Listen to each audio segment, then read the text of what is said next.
안녕하세요. 국내 트레킹입니다. 겨울에 특별한 체험을 하고 싶은데 추운 날씨 때문에 망설여지시죠? 그래서 오늘은 걷는 부담은 줄이고 타고 즐기면서 풍경을 감상할 수 있는 코스를 준비했습니다. 겨울에도 물이 없고 다녀오고 나면 정말 잘 왔다는 말이 절로 나오는 레일 체험 베스트 5. 지금부터 천천히 하나씩 같이 떠나보겠습니다.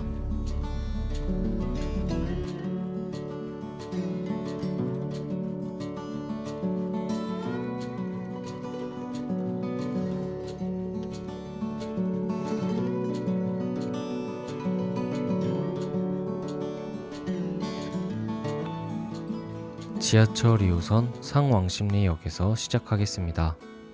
6번 출구로 나가시면 됩니다. 오늘 걸어볼 곳은 중구인이 뽑은 2024년 올해의 정책 1위에 빛나는 곳인데요. 6번 출구에서 나와 무학봉 안내 표지판에서 좌회전해서 올라가겠습니다.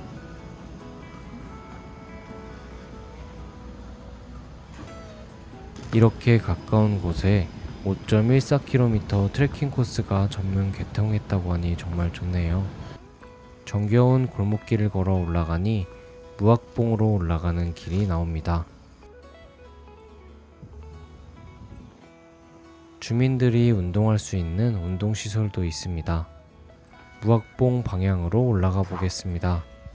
본격적인 트레킹에 앞서 좋아요와 구독해 주시면 보다 빠르게 트레킹 정보를 받아보실 수 있습니다. 이곳에 화장실이 있으니 참고하시길 바랍니다. 작은 다리도 있네요. 다양한 시설물이 있어서 걷기에 재밌는 공원입니다. 무학봉은 태조가 한양의 도읍을 정할 때 왕사였던 무학대사가 이 봉우리에 올라 왕궁터와 지형을 살폈던 곳이라고 하는데요. 역사와 함께 걸을 수 있는 길이어서 건강과 지식 두 마리 토끼를 얻을 수 있는 길이네요. 동네 뒷산이 이렇게 좋은 산책로여서 참 살기 좋은 중구입니다. 이곳에서 남산까지 자락길이 이어져 있어서 멀리 가지 않아도 트레킹을 할 수 있어 정말 좋은데요. 특히 이곳은 무장의 데크를 설치해놔서 유모차나 휠체어로도 산책을 나올 수 있어 남녀노소 즐길 수 있는 산책 코스입니다. 편안한 마음으로 걸으며 휴식하기 참 좋은 공원입니다. 무학봉은 산 봉우리에 학이 날라와서 춤을 추었다는 유래도 전해지는데요. 여러모로 신비한 도심 속 생태공원이네요. 이제 대연산 공원 쪽으로 걸어보겠습니다. 맑은 하늘을 보면서 걷는 도심 속 숲길에 힐링이 저절로 되는 느낌이네요. 평평한 데크를 잘 설치해놔서 무리 없이 걸을 수 있어 더욱 좋습니다. 곳곳에 어린이들을 위한 시설도 잘 되어 있네요. 무학봉 체육관으로 내려왔습니다. 남산 가는 길이라는 작은 표지판이 눈에 띄네요. 신호등을 건너가서 오른쪽 방향으로 가셔야 되는데요. 큰 도로를 건너 반대편 방향으로 걸어보겠습니다. 정류장을 지나니 녹색 표지판이 나왔네요. 마치 보물찾기 하듯 작은 표지판을 찾아가면서 가는 재미도 있습니다. 작은 골목길로 들어가 보겠습니다. 남산 방향으로 계속 걸어가시면 되는데요. 조금 걸어가다 보니 대연산 배수지 공원으로 도착을 했습니다. 이곳에 도심 속 한가운데에서 모노레일을 탈 수 있는 곳이 있다고 하는데요. 많은 분들이 운동하러 나오셨네요. 이 길을 따라 가다 보니 대연산 배수지 공원 모노레일에 도착을 했습니다. 마침 모노레일이 도착해서 타고 내려가 보겠습니다. 멋진 풍경을 구경하면서 내려가니 금방 내려가는데요. 지역 주민들의 이용을 위해 편의시설이 참 잘 되어 있는 중구입니다. 아침 8시부터 저녁 6시까지만 운영한다고 하니 참고하시길 바랍니다. 가파른 언덕을 모노레일을 타고 오르락 내리락 할 수 있어 더 특별한 트레킹 코스네요. 모노레일 정류장에서 건너편으로 가시면 됩니다.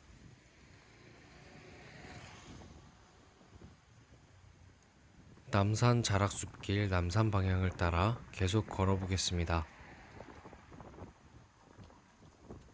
이번 트레킹 코스는 동네에서 접근이 용이해 중간에서 걸으셔도 좋겠습니다. 금오산 방향으로 가시면 되는데요. 바닥에 녹색 화살표를 잘 보고 가야겠네요. 돌담길을 따라 걷다가 대로를 건너 올라가겠습니다.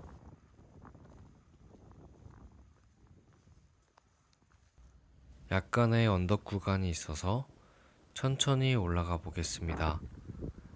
코스가 헷갈리시는 분들은 제 영상을 다시 보면서 헷갈리는 부분은 체크하면서 가시면 될 것 같습니다. 영상 마지막 부분에 지도를 첨부해 드릴 테니 끝까지 봐주시면 감사하겠습니다. 이곳에서는 위쪽 방향으로 걸어가시면 됩니다.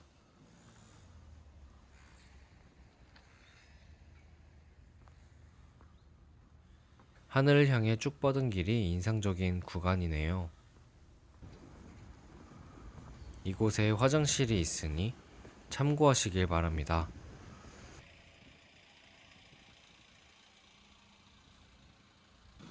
조금 걷다 보니 은봉 근린공원에 도착을 했습니다.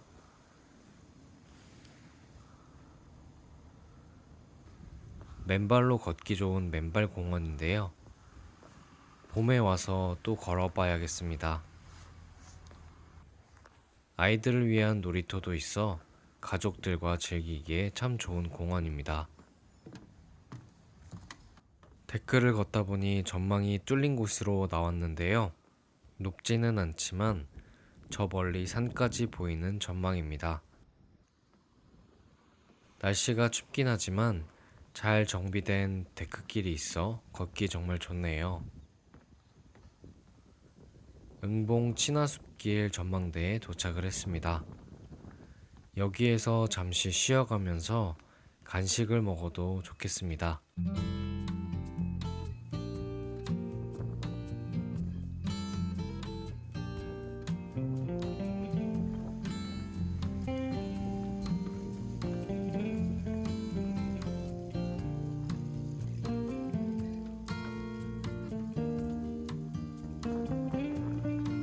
이제 약간의 등산로가 이어집니다.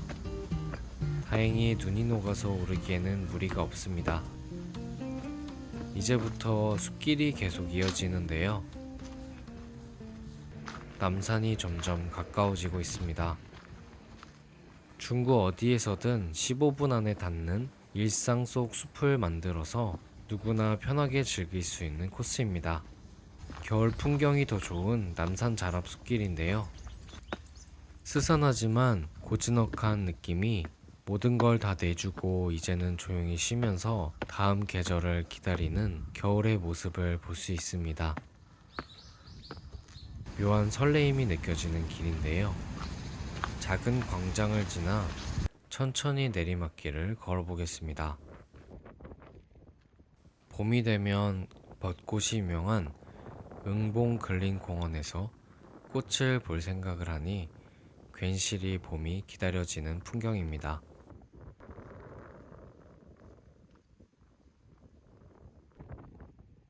사계절 푸른 소나무와 다른 나무들이 섞여 있는 모습을 보니 자연의 조화가 참 신비하고 아름답네요. 솔잎을 보면서 걸으니 겨울에 핀 반가운 꽃송이처럼 느껴집니다. 데크를 따라 멋진 풍경이 펼쳐집니다. 겨울철 추운 날씨를 위해 엉덩이가 따뜻해지는 의자가 설치되어 있습니다.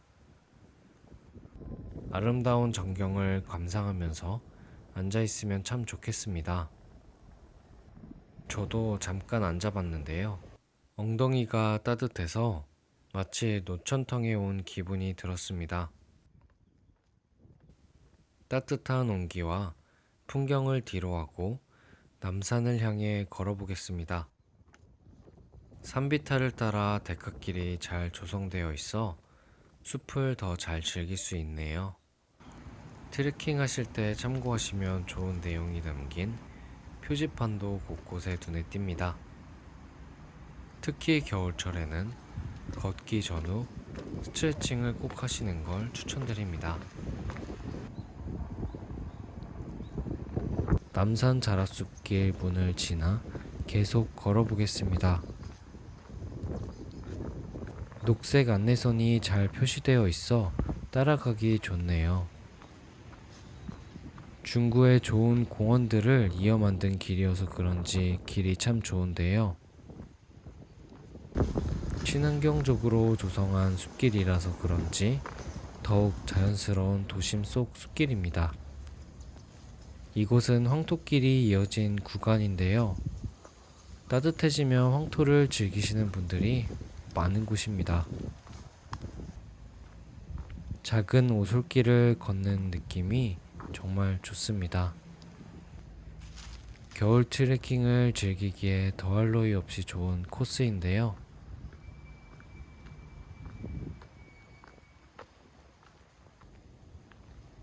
문처럼 생긴 시설물들이 있어 또 다른 세계로 걸어가는 기분을 느끼게 해줍니다. 도시와 숲이 어우러진 풍경은 정말 서울에서만 느낄 수 있는 풍경인데요. 외국인들 눈에는 정말 신기하다고 하니 우리가 매일 보는 흔한 풍경이 그들에게는 이색적으로 느껴지나 봅니다. 하루하루 특별한 여행처럼 느끼면서 소중하게 지내야겠습니다. 산 등선을 따라 길이 이어져 있어서 숲속 한가운데를 걷는 기분이 드는데요. 구간마다 다양한 매력이 있어 눈이 즐거운 행복한 트레킹 코스입니다. 숲속 쉼터에 앉아 잠시 쉬면서 유자차 한 잔 먹고 가겠습니다.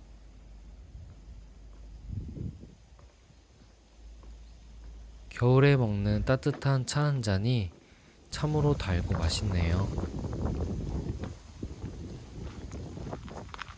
겨울에는 녹색 식물들이 눈에 띄어서 이 계절만의 다양한 식생을 구경하는 재미가 있습니다. 이번에도 뒤편에는 다른 풍경이 있는 문을 통과해 보겠습니다. 초등학교를 지나 조금 올라가시면 되는데요. 조금만 올라가시면 작은 표지판이 있으니 헷갈리지 않도록 주의하시기 바랍니다. 제법 가파른 구간인데요. 남산 자랍숲길이라는 큰 간판이 있어 안심이 됩니다. 경사가 급한 오르막이 조금 이어지는데요. 험하지는 않지만 경사와 등산로가 약간 섞여 있으니 트레킹화나 등산화를 신고 오시는 걸 추천드립니다. 서울방송고등학교 뒤쪽을 돌아가는 길이 이어집니다. 맨발 황토길이 다시 시작되는데요. 맨발 걷기가 건강에 정말 좋다고 하니 다음에는 한번 도전해 봐야겠습니다. 고풍스러운 쉼터가 있어 멋을 자아내는데요. 이제 데크 구간이 새롭게 이어집니다. 데크를 걸으면 흙길을 걷는 것보다 훨씬 힘이 덜 들어서 그런지 자연을 더 온전히 느낄 수 있어 참 좋아하는데요.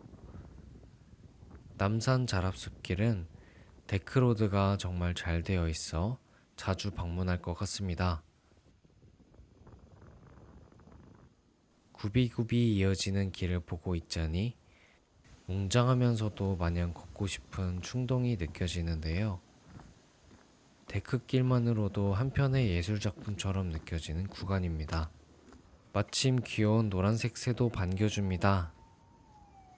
자연 속 미술관 같아 즐거운데요. 저 멀리 남산타워가 보이기 시작합니다.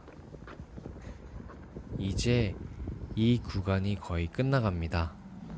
조금 더 걸으니 최근에 개통한 3구간 시작점이 나옵니다. 3구간에 입장을 해보겠습니다. 그동안 2구간 끝에서 돌아가야 했는데요.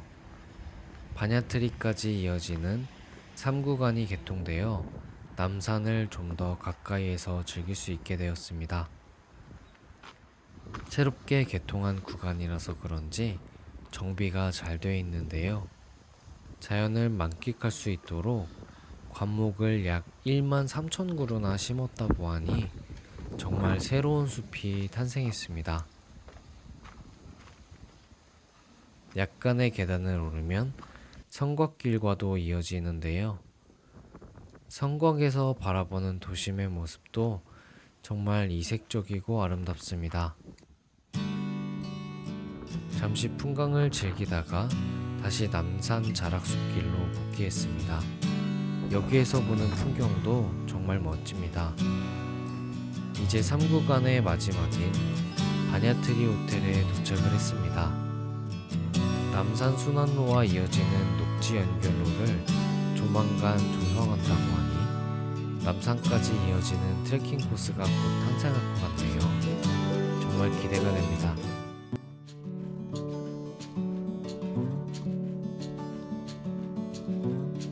눈으로만 보는 여행이 아니라 시간을 걷는 여행입니다.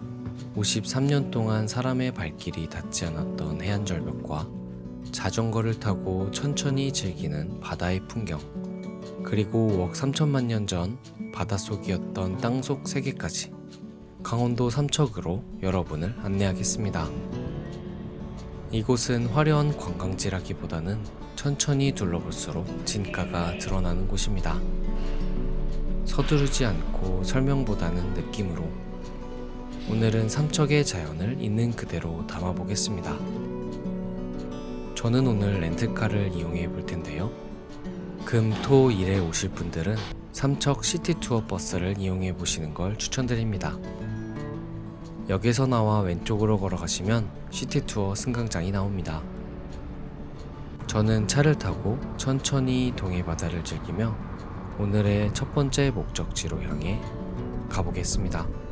삼척을 대표하는 체험형 관광지 해양 레일 바이크입니다. 총 5.4km 구간 천천히 달려보겠습니다. 시간 참고하셔서 방문하시면 됩니다.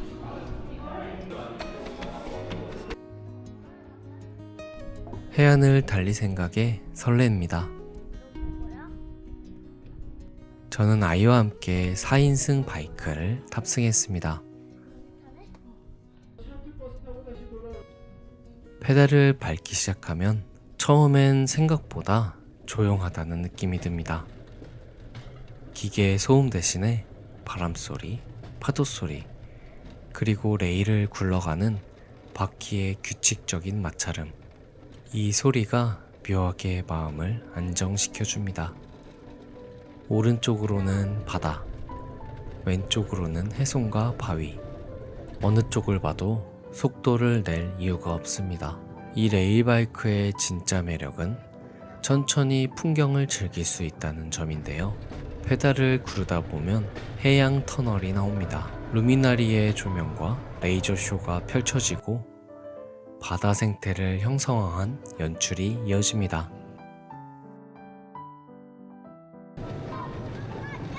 잠시 현실을 벗어나 해저 여행을 하는 느낌. 아이들뿐만 아니라 어른들도 자연스럽게 미소를 짓게 되는 구간입니다. 중간중간 간이 건널목과 다양한 요소들이 있어서 지루할 틈이 없습니다. 자전거는 이제 황영조 터널에 들어섭니다. 즐겁게 발을 구르다 보니 초곡 휴게소에 도착합니다. 잠시 쉬어가도 좋겠네요. 바다와 정말 가까운 레일을 따라 천천히 바뀌는 풍경을 바라보고 있자니 절로 힐링이 됩니다. 자전거를 타고 바라보는 바다의 풍경은 이렇게 우리에게 다가오는군요. 한적한 바다를 나의 속도에 맞춰 달리는 기분이 참 황홀합니다. 천천히 경치를 감상하다 보니 어느새 종착역에 도착합니다. 이곳에서 셔틀버스를 타고 처음 시작했던 용화 정류장으로 돌아가시면 됩니다.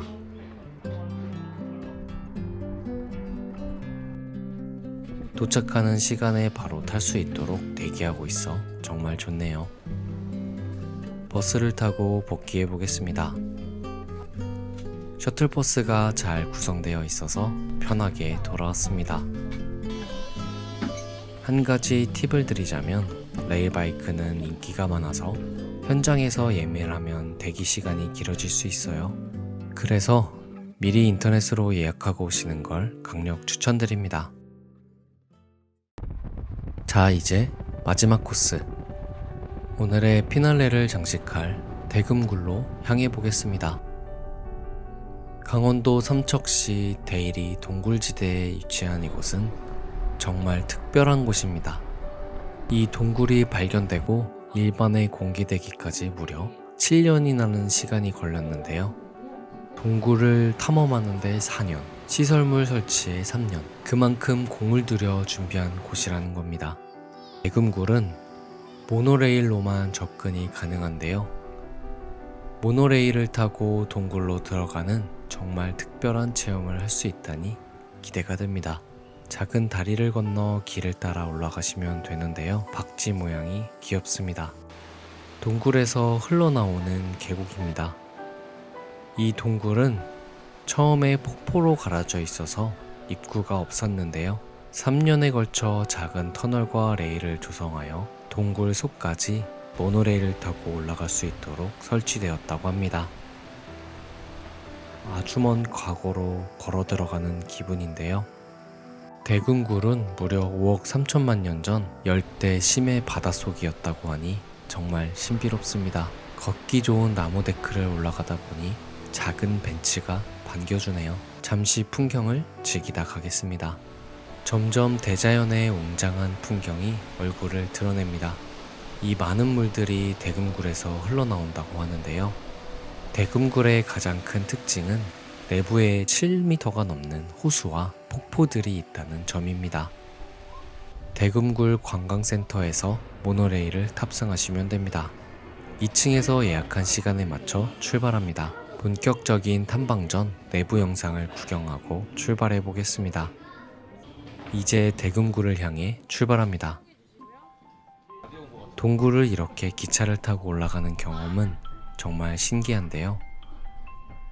이렇게 첩첩산 중에 숨겨진 보물을 발견하고 편하게 갈 수 있도록 애써주신 분들께 감사한 마음이 드는 시설입니다. 모노레일을 타고 올라가는 동안 주변 숲과 계곡을 내려다볼 수 있는데요. 이것만으로도 충분히 올만한 가치가 있습니다. 제법 경사도 있어서 모노레일을 타고 올라가는 것만 해도 하나의 어트랙션입니다. 스릴도 있고 주변 풍경도 정말 아름답습니다. 드디어 동굴 입구에 도착합니다. 모노레일만 통과할 수 있는 작은 터널을 지나면 대금굴 탐방이 시작됩니다. 아쉽게도 이곳 대금굴 내부는 동굴 보호를 위해 촬영이 불가해서 홈페이지 사진으로 대체해드리겠습니다. 환상적인 종유석과 석순, 그리고 여러 개의 작은 폭포와 동굴 호수를 구경하고 이제 다시 모노레일을 타고 내려가 보겠습니다. 꼭 한번 오셔서 멋지고 신비로운 체험을 직접 경험해 보시면 좋겠네요. 동굴 탐방은 약 1시간에서 1시간 반 정도 소요되는데요. 해설사분이 동행하면서 상세하고 재밌게 설명해 주셔서 시간 가는 줄 모르고 행복한 탐방을 마쳤습니다. 계단이 조금 있긴 하지만 그렇게 힘들지 않으니 가족 단위로 오셔도 좋을 것 같아요. 대금굴을 나오니까 뭔가 타임머신을 타고 5억 년 전으로 다녀온 듯한 기분이 듭니다. 자연이 만들어낸 예술작품, 그리고 지구의 역사를 직접 체험할 수 있는 시간, 정말 소중한 경험이었습니다. 하루의 마지막을 이렇게 경이로운 자연의 신비로 마무리하니 더욱 특별하게 느껴집니다. 이렇게 대금굴 코스를 마무리하겠습니다. 다음엔 환성굴도 와보고 싶네요. 환성굴 오실 분들은 참고하시길 바랍니다. 자, 이렇게 해서 삼척 여행의 대장정이 끝이 났습니다. 오늘은 삼척에서 자연이 만들어낸 시간을 천천히 걸어봤습니다. 닫혀있던 해안길, 느리게 달리는 바다, 그리고 땅속 깊은 우엉연전 동굴까지 정말 마음속 깊이 남는 그런 여행이었습니다. 여러분도 시간 내셔서 삼척에 꼭 한번 놀러오세요.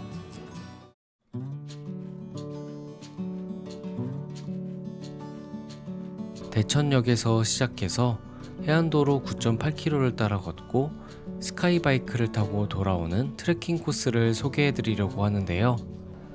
도심을 떠나 탁 트인 바다 옆을 걸으며 바람도 맞고 파도 소리도 듣고 마음까지 시원해지는 그런 길입니다. 나가는 곳 2번 출구로 나가시면 됩니다.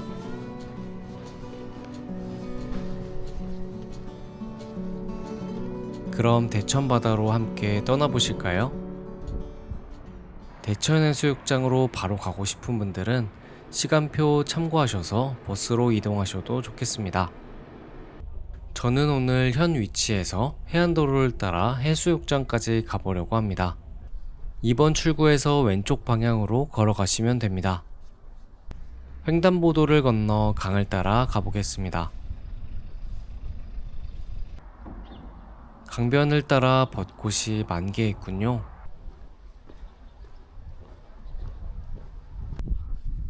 보도로 이동하기 편하게 강으로 내려가는 코스가 잘 이어져 있습니다.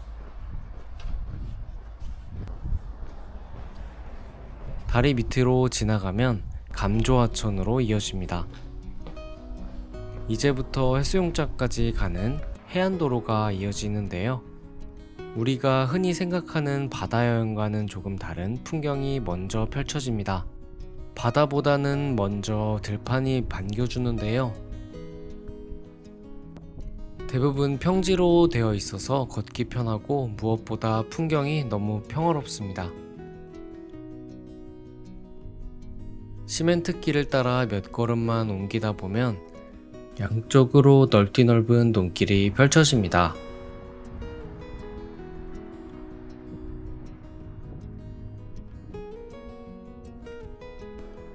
밀물과 썰물의 영향을 받는 하천인 감조하천을 가까이에서 즐기면서 걸을 수 있는 길이네요. 걸음을 계속 옮기다 보면 조금씩 변화가 느껴집니다. 먼저 바람이 달라지는데요. 논 위를 스치는 산들바람에서 바다에서 올라오는 짭짤한 바람으로 바뀌고 있습니다. 서해안 고속도로가 지나고 있네요.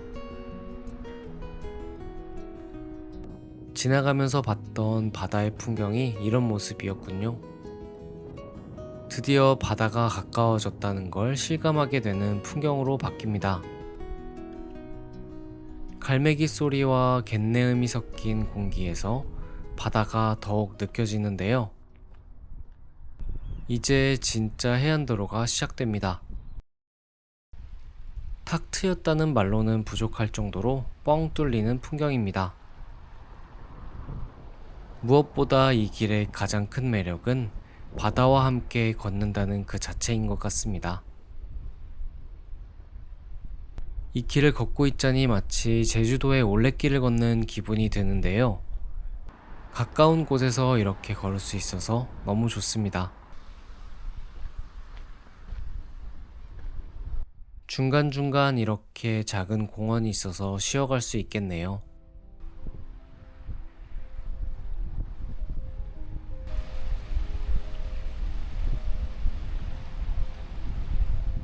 수평선과 푸른 바다가 수채화처럼 느껴집니다.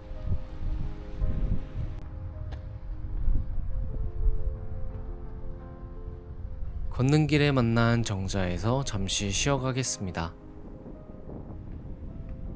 대천 해수욕장에서 보는 바다와 또 다른 매력으로 느낄 수 있어 좋은 길인데요. 오늘은 약간의 해무가 있어서 더욱 파스텔 톤으로 보이는 바다입니다. 바닷바람을 맞으며 걸으니 어느새 출출해지는데요.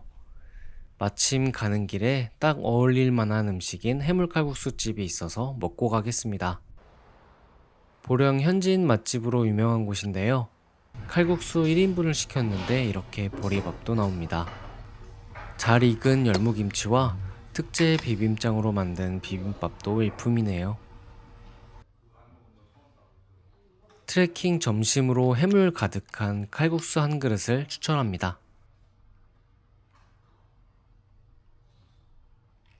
바다의 풍미를 실컷 즐기고 마저 걸어보겠습니다. 해안선을 따라 길이 평평하게 나 있어서 식사 후에도 불편함 없이 편하게 걸을 수 있는 길입니다. 배를 따뜻하게 채우고 바다를 걸으니 시원한 바람이 참 반갑네요. 멋진 조형물도 곳곳에 있어 지루하지 않게 걸을 수 있습니다. 갯벌 체험장도 있으니 참고하시길 바랍니다. 오늘은 물이 많이 들어와 있어서 해안도로를 걷는 게 더욱 실감이 납니다. 벌써 대천항 방파제 부분까지 걸어왔습니다.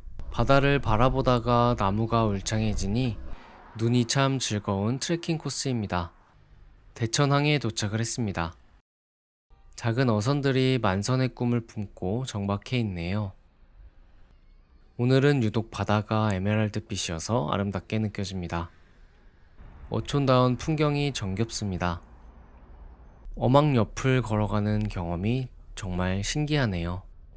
보령 여객선 터미널에 도착을 했습니다. 여기에서 충남의 아름다운 섬 여행이 시작된다고 하니 조만간 아름다운 섬 트레킹 코스를 소개해드리겠습니다. 주차장 방향으로 건너서 반대편으로 걸어가시면 됩니다. 대천항 종합수산물 시장에 도착을 했습니다. 신선하고 다양한 해산물을 판매하고 있으니 일행분들과 트레킹 하시는 분들은 이곳 2층 식당에서 식사를 하셔도 좋겠습니다. 제 영상을 보고 가시면 도다리나 쭈꾸미가 제철을 맞이하니 많이 찾아주시면 좋겠습니다. 해산물을 실컷 구경하고 대천해수욕장 방향으로 걸어보겠습니다. 여기에서 약간의 언덕을 넘어가야 합니다. 도로의 벽에도 바다가 그려져 있어서 바다 여행의 즐거움을 더합니다. 언덕을 넘어오니 저 멀리 대천타워가 보이기 시작합니다. 여기까지 9km 정도 걸어왔는데요. 대천역에서 이렇게 걸어오니 바다를 온몸으로 즐길 수 있어 더욱 좋았습니다. 이제 대천타워에 도착을 했습니다. 해수욕장에 내려가 보겠습니다.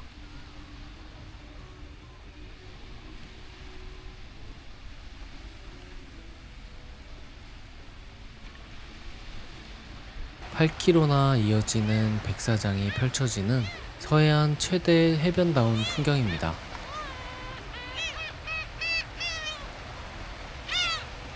해안을 따라 모래사장을 즐겨보겠습니다.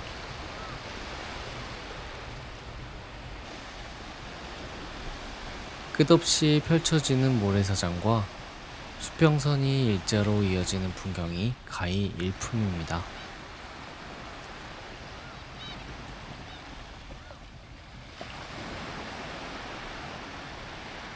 국내 최초 해상 스카이바이크입니다. 해수욕장에서 대천항까지 왕복 2.3km에 이르는 레일을 따라 대천 앞바다를 감상하면서 달릴 수 있는 바이크인데요. 타기 전에 타워에 올라 서해를 즐겨보겠습니다. 스카이 라운지로 올라가 보겠습니다.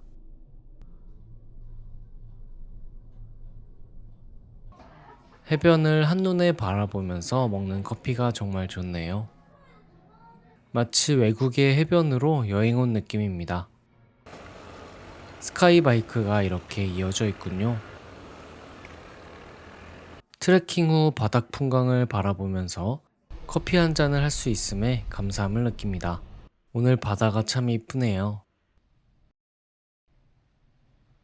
이제 오늘의 하이라이트, 스카이 바이크를 타러 가보겠습니다.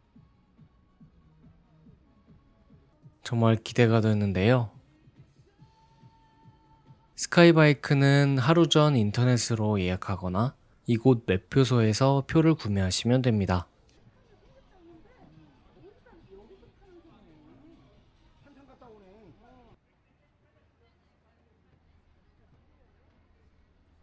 이제 스카이바이크에 탑승을 해보겠습니다.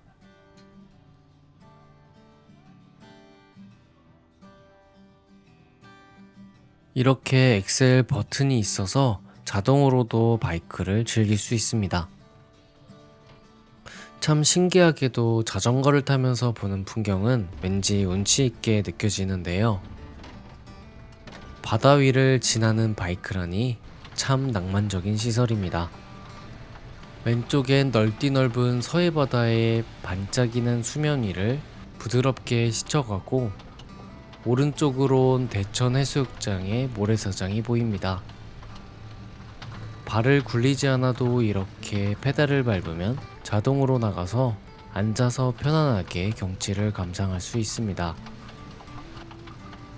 바람은 시원하게 스치고 페달은 천천히 느긋하게 돌아갑니다. 마치 시간이 멈춘 것처럼 조용한 기찻길을 따라 바다 위로 이어지는 철길을 걷는 듯한 느낌이 참 좋습니다. 대천 해수욕장에서 대천항까지 왕복 2.3km로 40분 정도 바이크를 타고 달릴 수 있는데요. 대천 앞바다의 때묻지 않은 풍경을 감상하며 달릴 수 있다는 게 장점입니다.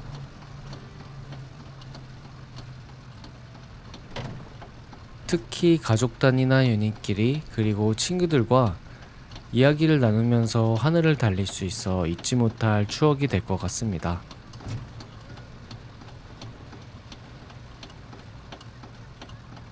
바위를 돌아 어느새 항구 방향으로 왔습니다. 바다뿐만 아니라 이렇게 바위와 산도 구경할 수 있는 다채로운 시설입니다.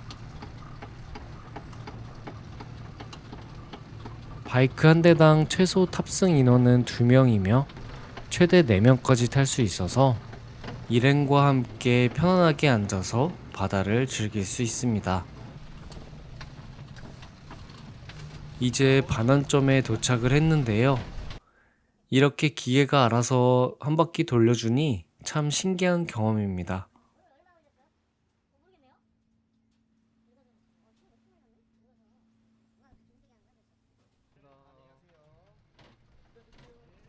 레일이 이렇게 하늘 위에 떠 있어서 마치 공중을 산책하는 듯한 느낌을 주는데요. 바다와 함께 말로 설명하기 힘든 해방감이 느껴집니다.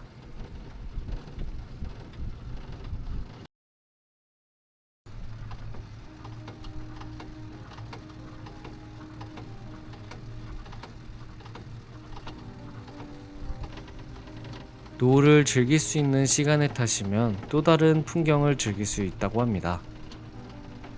바다와 하늘의 경계가 희미해진 수평선과 그동안 보지 못했던 대천해수욕장의 매력을 느낄 수 있는 곳이네요.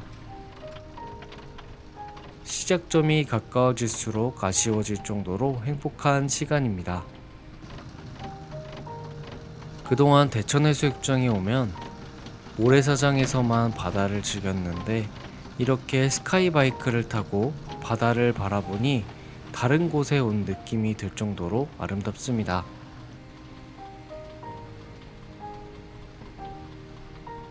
바다를 좋아하는 분들이라면 꼭 한번 경험해보면 좋을 스카이바이크입니다. 여름 피서철이면 관광객이 많아서 예매하기 힘들다고 하니 봄에 한번 타보시는 걸 추천드립니다.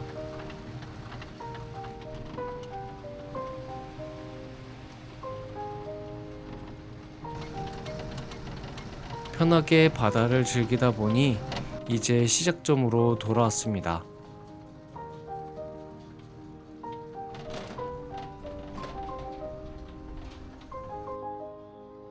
트레킹을 마무리하기에 더할 나위 없이 좋은 코스입니다. 여러분도 이 낭만을 한번 꼭 느껴보시길 추천드립니다.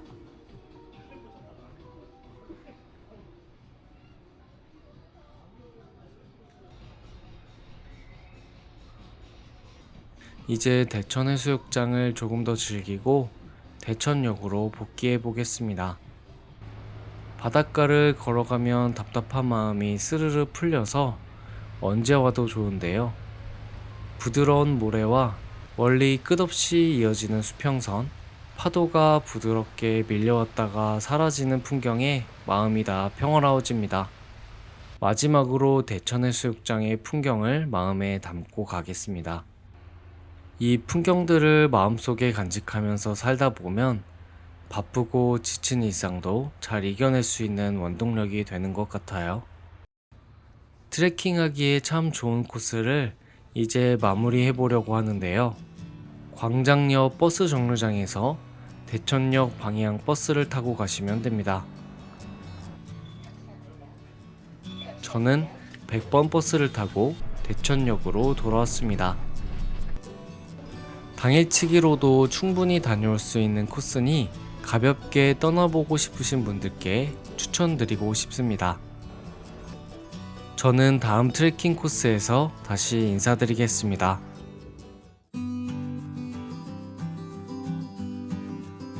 청량리역에서부터 여행을 시작해 볼 텐데요.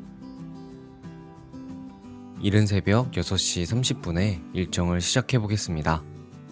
드디어 새롭게 개통한 기차 노선을 따라 떠나는 여행인데요. 무려 16년간의 공사 끝에 개통된 곳으로 서울에서 대중교통을 이용해 가기 힘든 곳을 편하게 갈 수 있게 되어 정말 기대가 됩니다. 이른 아침에도 상점이 문을 열어서 아침 식사를 하고 출발해도 좋겠습니다. 오늘 제가 탈 기차는 동해행 KTX 이음열차입니다. 7시 16분 차를 타고 가보겠습니다. 타는 곳 3번에서 기차를 타고 가시면 되는데요. 이른 아침이지만 동해로 가는 여행객들이 많네요. 동해까지 실어다 줄 기차가 기다리고 있습니다. KTX 이음은 처음 타보는데요.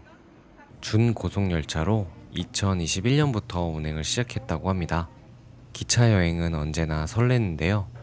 깔끔하고 깨끗한 좌석이 눈에 띕니다. 비행기처럼 앞에 선반이 있네요. 핸드폰을 충전할 수 있는 무선 충전기도 구비되어 있습니다. 이제 기차가 출발합니다. 어느새 해가 떠오르기 시작합니다. 기차에서 보는 풍경은 언제나 참으로 아름답네요. 서울의 정동쪽에 위치한 정동진역은 언제나 신비하고 이색적입니다. 어느새 바다가 보이기 시작합니다. 기차에서 보는 바다라니 정말 낭만적인 여행입니다. 바다를 즐기다 보니 어느새 벌써 동해역에 도착을 했습니다. 이곳 동해역에서부터 이번에 새로 개통한 동해선이 시작되는데요. 기차가 벌써 도착해서 기다리는 줄 알았는데요. 죽변으로 가는 기차는 빨간색이 아닌 파란색 누리호입니다. 타는 곳 1번에서 타시면 되는데요. 마침 우리를 죽변역으로 데려다줄 파란색 누리호가 도착을 했습니다. 누리호의 내부는 이렇게 생겼군요. 무궁화호와 같은 급의 기차인데요. 창문이 정말 커서 풍경을 더 풍요롭게 즐길 수 있겠네요. 기차에서 내리기 쉽게 계단이 내려갑니다. 이제 죽변역에 도착을 했습니다. 청량리역에서 여기 죽변역까지 3시간 30분 정도 걸렸습니다. 동해의 푸른 바다를 따라가는 낭만적인 여행 경북 울진의 죽변을 소개해드리겠습니다. 나가는 곳 표지판을 따라 출구를 향해 가보겠습니다.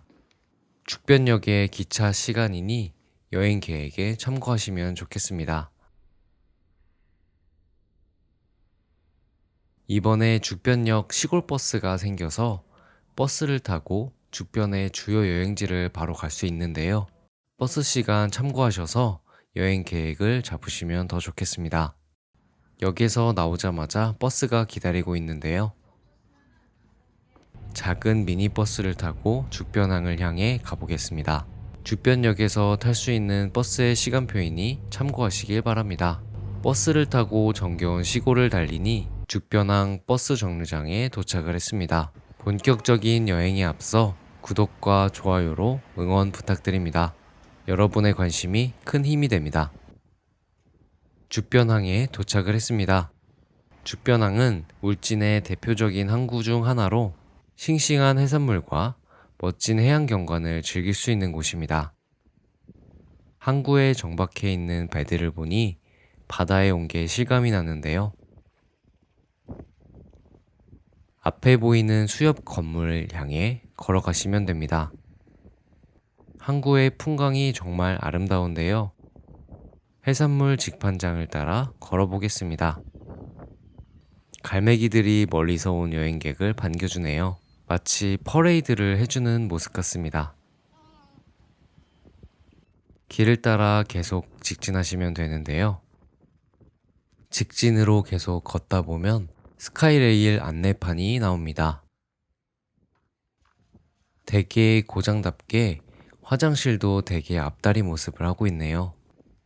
스카이레일 가는 표지판이 잘 되어 있어서 길을 헤맬 일이 없겠습니다. 방파제와 붙어 있는 나무 데크길을 따라 가시면 됩니다. 데크에 오르자 푸른 동해바다의 절경이 펼쳐집니다.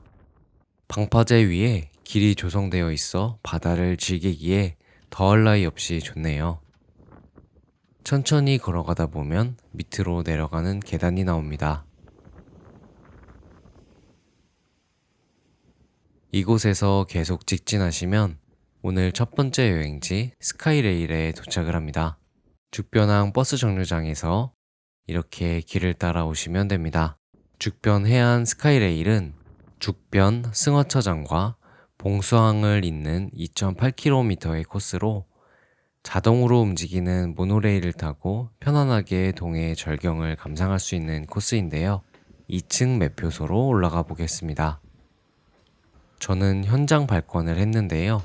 혹시나 예매를 원하시는 분들은 검색창에서 죽변 스카이레일을 검색하시고 홈페이지에 들어가시면 됩니다. 상단 부분에 티켓 예약에 들어가셔서 온라인 예매를 클릭하시면 됩니다. A 코스를 선택하시고 원하시는 날짜를 클릭하고 가능하신 시간을 선택한 후 옵션에 들어가셔서 이용하실 인원을 누르고 구매 버튼을 눌러 구매하시면 됩니다. 가격은 1, 2인 기준에 21,000원입니다. 탑승장은 3층으로 올라가시면 되는데요. 평일이어서 그런지 대기 없이 바로 탈 수 있네요.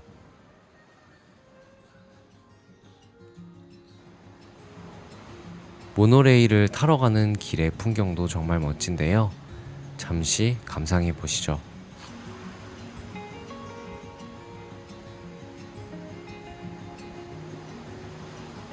이 길을 따라 걸어가면 탑승할 모노레일이 나옵니다. 들어가실 때 머리 부딪히지 않게 조심히 들어가셔야겠습니다.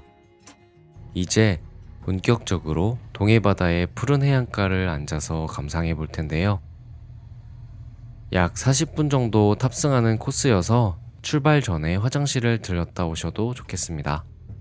죽변해양 스카이레일 운영 시간은 평일 9시 반에서 6시까지이고 주말에는 9시부터 운행한다고 합니다. 참고로 매월 셋째 주 수요일은 정기 휴무라고 하니 참고하시길 바랍니다. 레일을 따라 바다 위를 떠가는 느낌인데요. 해안의 절경을 이렇게 편하게 즐길 수 있어 정말 좋습니다. 무엇보다 이렇게 아름다운 동해바다를 가까이에서 즐길 수 있어서 더욱 좋은데요. 오늘은 파도가 세서 동해의 멋이 더욱 강렬하게 느껴집니다. 부서지는 파도의 풍경이 오늘따라 더 이국적으로 다가옵니다. 사실 이 풍경 하나만으로도 서울에서 3시간 기차여행을 해야 하는 이유로 충분합니다. 어느새 첫 번째 정류장 하트해안 정차장에 도착을 했습니다. 멀리 보이는 지평선과 부서지는 파도의 해안 절벽을 바라보고 있자니 한편의 그림 속에 들어와 있는 느낌인데요. 구불구불 해안을 따라 스카이 레일이 설치되어 있어 다양한 각도로 풍경을 즐길 수 있습니다. 봉수항 정류장에 도착을 했습니다. A코스는 이곳에서 모노레일을 돌려서 죽변항으로 복귀합니다. 돌아가는 방식이 참 독특한데요. 이제 다시 돌아가 보겠습니다. 옆으로 지나가는 모노레일을 보니 동화 속 작은 열차가 생각나는데요. 모노레일이 파란색이어서 바다와 잘 어울리는 시설입니다. 앞, 뒤, 옆 모두 창문이 커서 한자리에 앉아서 다양한 각도의 바다를 온전히 즐길 수 있는데요. 레일을 타고 가는 풍경을 천천히 눈에 담아봅니다. 조금 더 가다 보니 하트 해변이 나오는데요. 여러분 눈에는 어떻게 보이시나요? 풍경을 구경하다 보니 죽변항 정류장에 도착을 했습니다. 벌써 40분이 지났나 봅니다. 행복한 시간은 왜 이렇게 빠르게 지나갈까요? 동해의 아름다운 바다를 좋아하시는 분들이라면 꼭 한번 오셔서 타보시는 걸 추천드립니다. 아쉬움을 뒤로 하고 다음 여행지를 향해 걸어보겠습니다. 현재는 A코스만 운행하고 있으니 여행 예약하실 때 참고하시길 바랍니다. 동해의 절경을 구경하고 점심 식사를 하러 가보겠습니다. 길을 따라 걷다 보면 아까 전에 걸었던 수협 건물이 나옵니다. 부두가 넓고 깨끗해서 보이는 풍경이 마치 호수를 보는 듯한 착각이 들 정도입니다. 점심은 허영만의 식객에서도 소개한 중국집에서 먹어보겠습니다. 노포의 느낌이 물씬 풍겨오는데요. 비빔 짬뽕밥을 먹어보겠습니다. 불향과 독특한 비빔 짬뽕의 맛이 특이하고 맛있는 집입니다. 식사를 맛있게 하고 오전에 내렸던 죽변항 정류장으로 가보겠습니다. 죽변 정류장에 도착을 했습니다. 부구 방면 버스를 타시면 되는데요. 약 10분을 달려 해양과학관에 도착을 했습니다. 규모가 정말 크고 웅장합니다. 오늘은 파도가 너무 세서 바닷속 전망대가 일시 통제 중인데요. 아쉽지만 우선 상설 전시관부터 관람해 보겠습니다. 입구에 들어서니 웅장함에 한 번 더 놀랐는데요. 이렇게 규모가 큰 해양박물관이어서 다양한 체험과 전시를 즐길 수 있겠습니다. 기대되는 부푼 마음을 안고 과학관 내부에 입장해 보겠습니다. 기획 전시가 한창인데요. 일상과 동물의 과학적 원리를 이해하기 쉽게 체험할 수 있는 전시입니다. 어른이 봐도 정말 재밌네요. 대형 스크린에 바닷속 풍경이 펼쳐집니다. 거북이가 마치 물속에서 튀어나오는 것 같은 영상이 참 짜릿하고 재밌습니다. 2층도 한번 올라가 봐야겠죠? 아이들의 상상력을 풍부하게 해줄 시설물들이 눈에 띄네요. 관람 방향을 따라 관람해 보겠습니다. 사방에 있는 스크린 덕분에 바닷속 한가운데를 걷는 기분이네요. 해양탐사 로봇도 정말 신기합니다. 어른들이 와서 보기에도 참 즐거운 곳입니다. 관람 도중에 바닷속 전망대의 통제가 풀렸다고 해서 얼른 전망대를 향해 걸어가 보겠습니다. 운영 중으로 바뀌었습니다. 오늘 전망대를 못 보고 돌아갈 것 같아서 아쉬웠는데요. 운이 좋게도 전망대 가는 길이 뚫렸습니다. 바다 맞은길 393을 건너 바닷속 전망대를 향해 걸어보겠습니다. 길을 따라 걷다 보면 엘리베이터와 계단이 나오는데요. 밑으로 내려가시면 됩니다. 계단을 내려가면 맞은길 393의 입구가 나오는데요. 이제부터 국내 최장 해상 통로인 바다 맞은길 393을 걸어보겠습니다. 동해바다 위를 걷다니 정말 특별한데요. 길 위에서 보는 바다의 풍경도 정말 영화 같습니다. 쭉 뻗은 393m의 바다 윗길을 잠시 함께 감상해 보겠습니다. 중간에 이렇게 귀여운 트리가트도 있네요. 바닥이 훤히 보이는 유리바닥이 아찔함을 더합니다. 파도가 정말 그림 같네요. 국내 최장 회상 통로답게 한참을 걸어가는데요. 바닷속으로 걸어가는 기분이 참 묘하면서도 좋습니다. 이곳에서 보는 해안가의 풍경도 가히 절경입니다. 이제 바닷속 전망대에 도착을 했습니다. 마지막 부분에는 이렇게 다양한 각도로 해안가 풍경을 음미할 수 있는 둥근 다리도 있네요. 울진의 때묻지 않은 해안가와 국립해양박물관의 전경이 참 멋진데요. 이제 7m 깊이의 바닷속으로 내려가 보겠습니다. 엘리베이터가 있어서 편하게 내려갈 수 있는데요. 잠수함을 타거나 별도의 수중 장비 없이 바닷속을 볼 수 있어 참 좋습니다. 몽환적인 바닷속 풍경에 잠수함을 탄 기분인데요. 성게가 파도를 피해 잠시 쉬고 있네요. 전망창이 잘 보이지 않아 아쉬웠는데요. 자연 환경을 보호하고 생태계를 훼손하지 않도록 최대한 자제하고 있다고 합니다. 바닷속에 물고기들이 이렇게나 많습니다. 오늘은 파도가 세서 물고기는 못 봤는데요. 대신 다양한 해양식물과 어패류는 실컷 구경할 수 있습니다. 지상으로 올라갈 때는 계단을 이용해 보겠습니다. 올라가는 길에 이렇게 수심을 표시해놔서 올라가는 재미가 느껴지는데요. 수면에는 창문을 설치해놔서 정말 신기한 체험을 할 수 있습니다. 물속에서 올라와 2층 전망대에 도착을 했습니다. 360도 돌아가면서 바다의 풍경을 제대로 즐길 수 있는 시설입니다. 창밖으로 걸어왔던 바다 마중길 393이 보이네요. 바다 전망을 충분히 즐기고 해양박물관을 향해 걸어보겠습니다. 바닷속 전망대에 오실 분들은 미리 홈페이지에서 통제 여부를 확인할 수 있으니 확인하시고 오시면 더 좋겠습니다. 파도가 이렇게 높은데 바닷속을 다녀올 수 있어서 정말 감사함을 느낍니다. 하얗게 부서지는 파도를 보고 있자니 근심과 걱정도 다 부서지는 기분인데요. 울진에 오신다면 꼭 한번 방문하셔서 자연의 경이로움을 엿볼 수 있는 소중한 기회를 가져보셨으면 좋겠습니다. 길 끝에서 계단을 오르면 이제 입구가 나옵니다. 다양한 해양 생태와 해양 문화를 실내, 실외 모두 다 즐길 수 있어서 아이와 함께, 연인과 함께, 가족과 함께 울진에 가볼 만한 곳으로 추천드리겠습니다.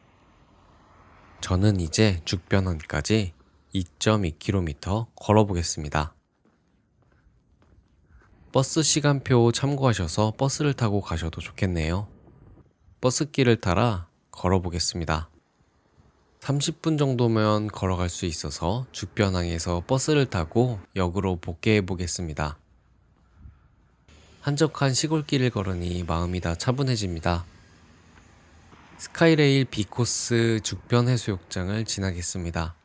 B코스도 운영하게 되면 다시 한번 방문해서 해안을 따라 걸어보면 좋겠네요.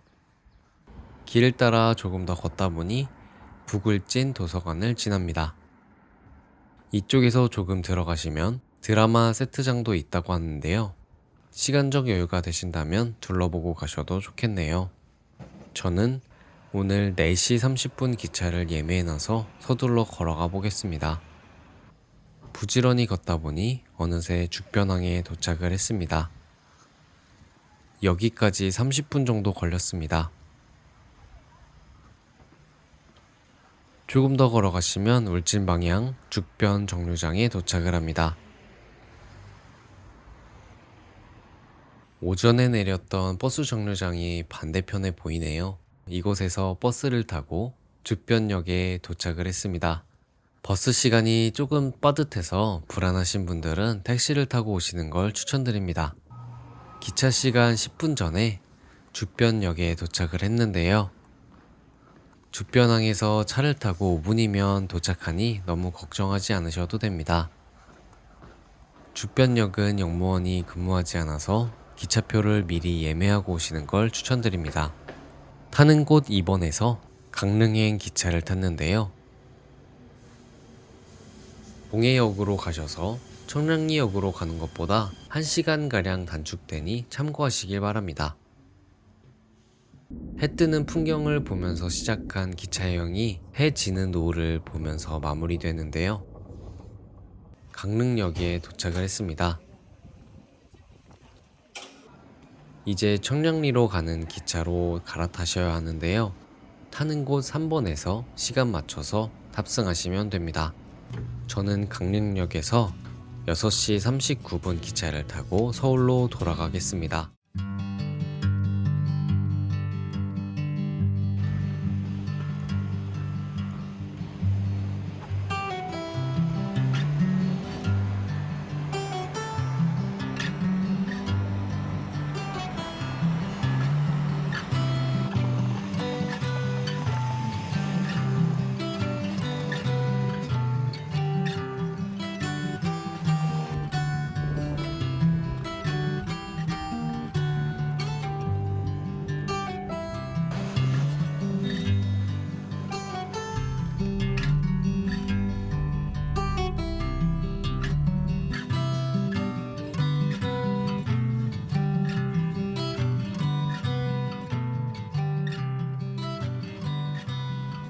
안녕하세요. 국내 트레킹입니다.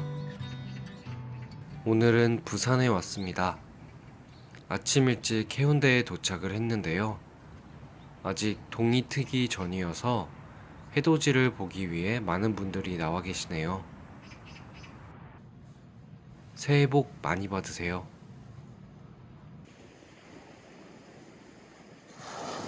오늘은 해운대에서 시작해서 청사포와 송정까지 이어지는 4.8km의 구간을 걸어볼 텐데요. 부산의 해안 절경을 느낄 수 있는 멋진 트레킹 코스입니다.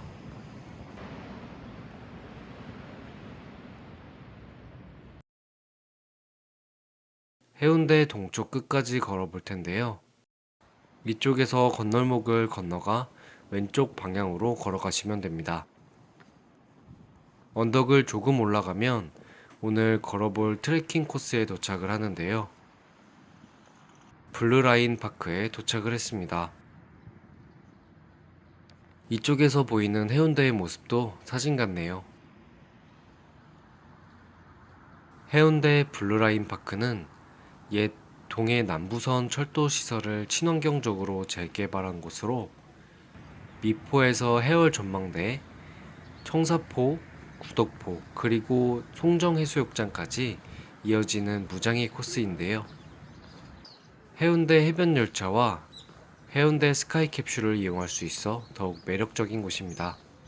특히 이곳은 2024년 방문객 수가 250만 명이 넘을 정도로 인기가 많은 관광지로 거듭난 곳인데요. 해변열차와 스카이캡슐 정류장에서 오늘의 트레킹을 시작해 보겠습니다.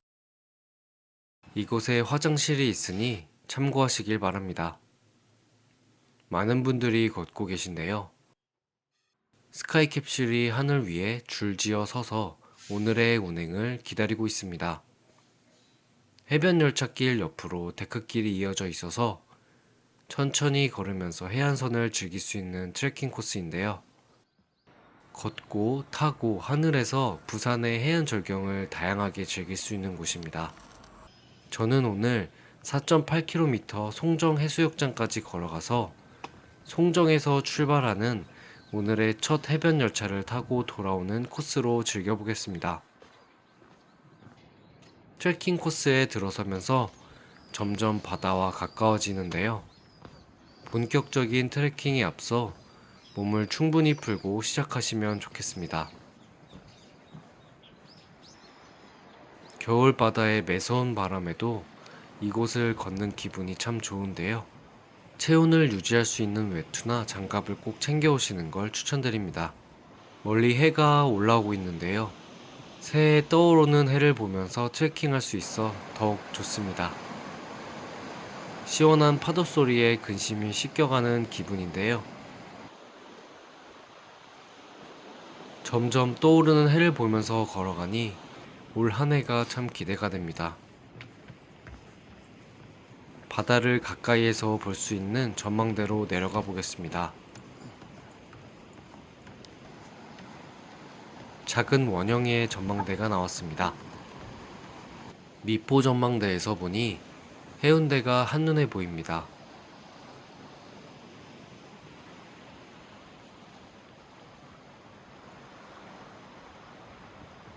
구름 사이로 이제 해가 완전하게 올라왔네요. 충만한 새해의 기운이 느껴지는 풍광입니다. 떠오른 해를 바라보면서 하는 트레킹도 참 좋네요. 바다를 가까이에서 느낄 수 있어 더욱더 좋은 데크입니다. 절벽에 이렇게 데크길이 있어서 해송과 바다를 동시에 즐길 수 있는 길인데요.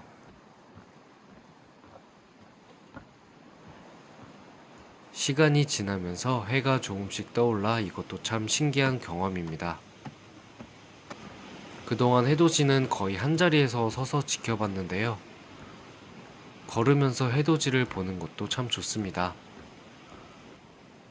경험해보고 싶으신 분들은 이곳에 오셔서 트레킹 하시는 걸 추천드립니다. 기암 절벽과 파도가 오랜 세월 지나고 보니 어딘가 닮은 느낌입니다.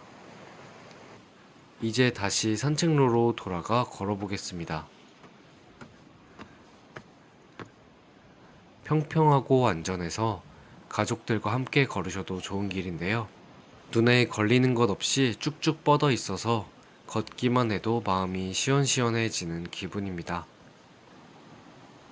왼쪽 벽에 큰 사진이 전시되어 있어서 마치 자연 속 미술관에 와 있는 느낌인데요. 작은 새 한 마리가 아침 인사를 건네주네요.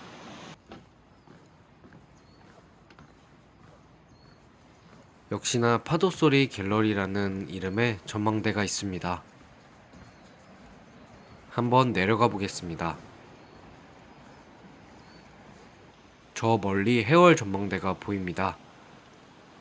파스텔로 그린 듯한 풍경이 펼쳐지는데요.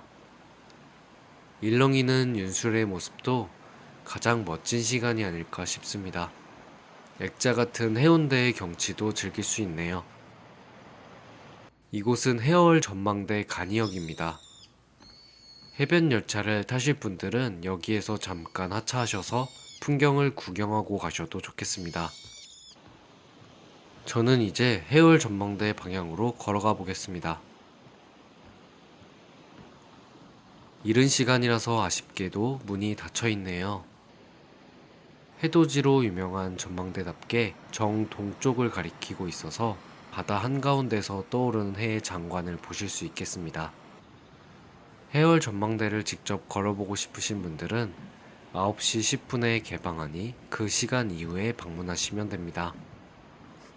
저는 아쉽지만 송정 해수욕장 첫 기차를 위해 서둘러 걸어가 보겠습니다. 나무 사이로 보이는 풍경도 좋네요. 청사포에 도착을 했습니다. 마침 내려가는 길이 있어서 몽돌 해수욕장으로 내려가 보겠습니다. 안전을 위한 부산시의 배려가 돋보이는 코스인데요. 머리를 조심히 피하면서 내려가 보겠습니다. 검정 몽돌들이 점점 보이기 시작합니다. 몽돌을 밟는 소리가 경쾌한데요. 새해를 맞이하면서 많은 분들이 소원을 빌고 가셨습니다.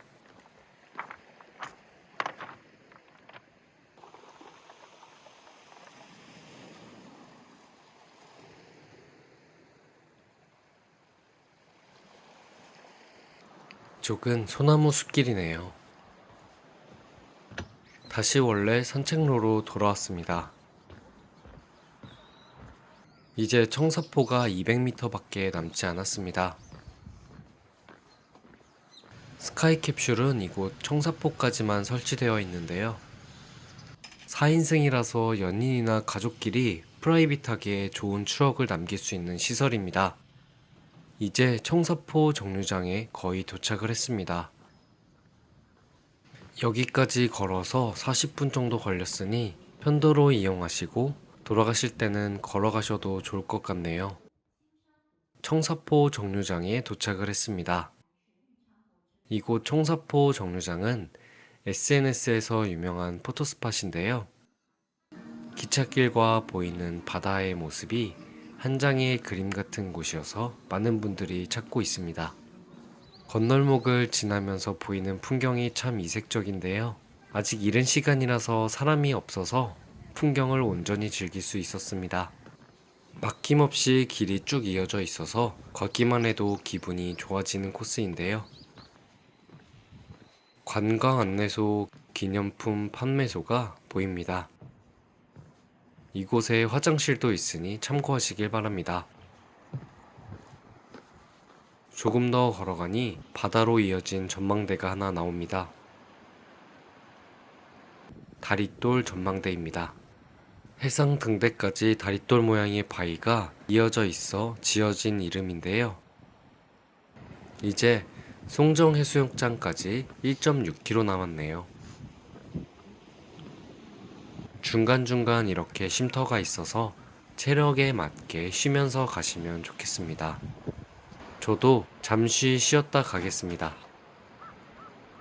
체력을 보충하고 다시 걸어보겠습니다. 구덕포에 도착을 했습니다.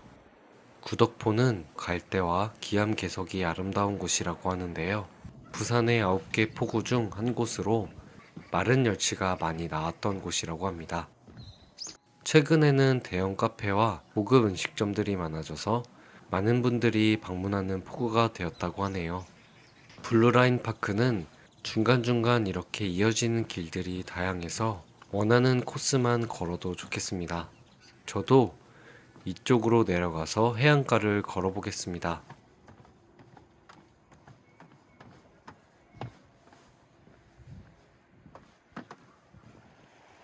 과연 기암괴석이 정말 멋지게 펼쳐져 있습니다.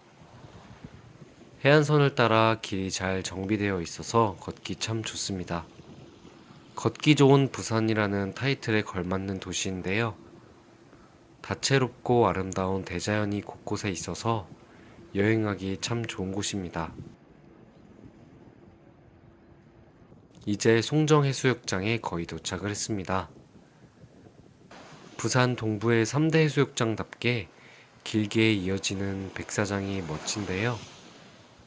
무려 2km나 된다고 하니 규모가 정말 대단합니다. 잠시 파도를 즐기면서 천천히 걸어보겠습니다.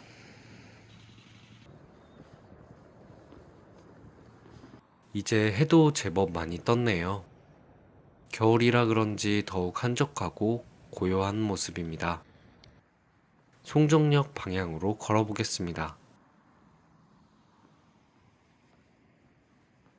송정 정류장 방향으로 가시면 되는데요.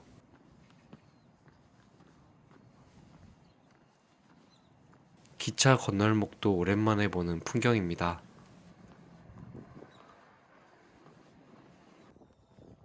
돌아가는 길에 탈 해변 열차가 첫 출발을 기다리고 있네요.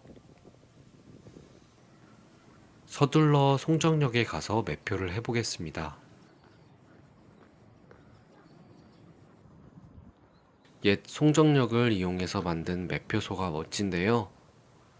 9시 30분 첫 차를 타고 해운대로 돌아가 보겠습니다. 매표는 온라인에서도 가능하고 현장에서도 발권이 가능한데요.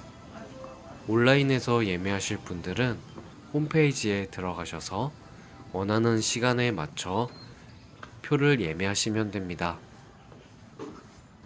기차역의 모습을 하고 있는 기차 쉼터도 있습니다. 해변 열차에 탑승을 해보겠습니다. 해변 열차는 바다를 향해 좌석이 있어서 말 그대로 바다를 마음껏 즐길 수 있는 열차인데요. 송정 해수욕장을 열차에서 바라보니 또 색다른 느낌입니다. 제가 기차를 탔을 때는 외국인 분들도 많았는데요. 전 세계적으로도 인기가 많은 여행 코스인가 봅니다. 바다를 끼고 펼쳐지는 경치가 정말 멋진데요. 해안선을 따라 다양한 풍경이 펼쳐져서 여행 내내 눈을 뗄 수가 없습니다. 기차를 타고 가면서 보는 해얼 전망대의 모습이 참 멋진데요. 날씨가 좋은 날에는 일본의 대마도도 볼 수 있다고 하니 정말 신기합니다. 30분을 달려 미포 정류장에 도착을 했습니다. 정말 많은 분들이 찾아주셨는데요. 그냥 가기에는 아쉬워서 스카이캡슐을 타봤습니다. 7에서 10m 공중에서 바다와 해안 절경을 360도로 즐길 수 있어 또 색다른 느낌을 받는 곳인데요. 정말 낭만적인 풍경입니다. 같은 풍경인데도 보는 각도에 따라 다른 느낌인데요. 정말 어디에서 봐도 아름답습니다. 해변 열차가 마침 밑으로 지나가고 있습니다. 스카이캡슐을 타고 하늘을 나는 듯한 기분도 느낄 수 있어 정말 추천하는 코스입니다. 30분이 짧게 느껴질 정도로 멋진 풍경을 구경하고 청사포 정류장에 도착을 했습니다. 청사포 정류장에서 내려서 유명한 사진 명소에 사진을 찍어봤는데요. 정말 인기가 많기는 많나 봅니다. 이제 다시 미포 정류장에 도착을 했습니다. 트레킹 후에 다시 복귀하는 기차가 있어서 정말 좋은데요. 미포 정류장에서 출발해서 송정 해수욕장까지 4.8km 트레킹을 하고 해변 열차를 이용해서 돌아와 봤는데요. 정말 부산의 중요한 관광 명소로 거듭나고 있는 곳인 만큼 꼭 한번 방문해 보시는 걸 추천드립니다. 특히 가족 단위로 여행 오시기에도 안성맞춤인 코스입니다. 다시 해운대 방향으로 걸어보겠습니다. 코스가 평평해서 아침에 러닝 하시는 분들도 많았는데요. 남녀노소 즐기기에 부족함이 없는 곳입니다. 걸어서 3분도 안 걸려서 해운대 해수욕장 동쪽 끝에 도착을 했습니다. 해변을 따라 걷다 보니 여유롭게 휴식을 취하는 듯한 기분을 느낄 수 있었습니다. 이대로 트레킹을 마무리하기엔 아쉬워서 두 번째 여행지로 가보겠습니다. 오시리아 해안 산책로에 도착을 했습니다. 해운대 해수욕장에서 10km 정도 떨어진 곳인데요. 탁 트인 바다를 배경으로 산책로가 조성되어 있어 여유롭게 해안 절경과 기장의 숲을 걷기에 참 좋은 곳입니다. 오시리아 산책로는 용왕단, 오랑대, 거북바위, 아난티코브, 동안마을로 이어지는 2.1km의 코스인데요. 첫 번째 코스인 용왕단에 먼저 가보겠습니다. 동해바다를 지키는 용왕을 모신 사담답게 신비한 경치를 자랑하네요. 깎아지는 절벽 위에 세워져 있어 웅장하면서도 경건한 분위기가 풍기는데요. 특유의 신비로운 아우라가 느껴집니다. 바다가 보이는 사당이네요. 내려오는 길의 모습도 참 이색적입니다. 기암괴석과 오솔길의 풍경이 영화 속에 나오는 풍경 같네요.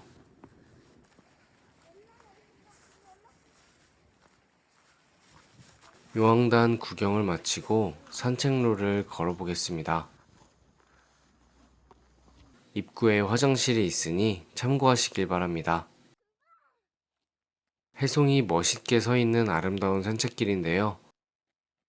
조경도 참 멋지게 갖고 나서 가족들과 산책하기에도 정말 좋겠습니다. 중간중간 이렇게 쉴 수 있는 벤치도 있어서 대한민국 조경 대상에서 상을 받기도 한 길이라고 하는데요. 소나무가 우거진 숲길을 걷고 있자니 마음이 다 푸르러지는 기분입니다. 고양이가 명당에서 사색을 즐기고 있네요. 웅장한 소나무 숲과 바다를 함께 즐길 수 있는 곳이어서 더욱 좋은 느낌입니다. 나무 사이로 들리는 파도 소리도 몸과 마음을 시원하게 해줍니다. 멋진 풍경의 해안과 아난티코브의 조화가 정말 이국적인 풍경을 자아냅니다. 자연에 순응하고 살아가는 나무도 멋진데요. 건축물이 자연의 아름다움을 해치지 않고 자연스럽게 어우러져 있습니다. 대자연을 바라보면서 커피 한 잔의 여유를 즐기면 좋은 카페도 있습니다. 오시리아는 오랑대, 시랑대, 부산으로 옷이라는 말을 조합해서 만든 말인데요. 이름을 이쁘게 참 잘 지었습니다. 경사가 완만하고 차가 다니지 않아서 트레킹하기에 정말 좋은 길입니다. 봄이나 여름도 좋겠지만 빛바랜 식물들과 어우러진 풍광이 참 좋은데요. 길이 넓고 완만해서 아이들과 함께 걸으시는 가족들이 많이 보입니다. 넓은 잔디밭과 바다가 수평선을 이루면서 펼쳐져 있습니다. 정비가 잘 된 해안 코스를 걷고 싶은 분들에게는 정말 추천하고 싶은 코스인데요. 동암항 부분에 도착을 했습니다. 마저 남은 구간을 걸어볼 텐데요. 지금부터 정원 코스입니다. 정성스럽게 가꾼 정원을 걸으니 기분이 차분해지는데요. 한가롭게 천천히 산책하기 참 좋은 트레킹 코스네요. 나무를 깎아 만든 담벼락을 걸으니 이상한 나라의 앨리스가 된 기분인데요. 조금만 더 걸으면 오시리아 시작 부분에 도착을 하는데요. 용왕단을 시작으로 2.1km의 산책로 마지막 부분에 도착을 했습니다. 구조물을 통과하니 마치 먼 길을 완주한 기분인데요. 다시 용왕단 부분으로 복귀해 보겠습니다. 왕복으로 4.2km의 길이니 걷기에 딱 좋은 코스네요. 마치 비밀의 장소를 들어가는 미로 같은 길을 지나 정원으로 나왔습니다. 이쪽 방향으로 걸으니 바다가 좀 더 잘 보이는데요. 눈앞에 펼쳐진 바다의 광활한 풍경에 입이 딱 벌어집니다. 오후 시간이라 그런지 산책 나오신 분들이 많네요. 아까 그냥 지나쳤던 바위로 올라가 보겠습니다. 돌로 만든 계단이 참 인상적이네요. 바위 위에 올라보는 바다의 풍경이 기대가 되는데요. 마치 전망대에 올라서 보는 해안 풍경처럼 막힘없이 뚫려 있습니다.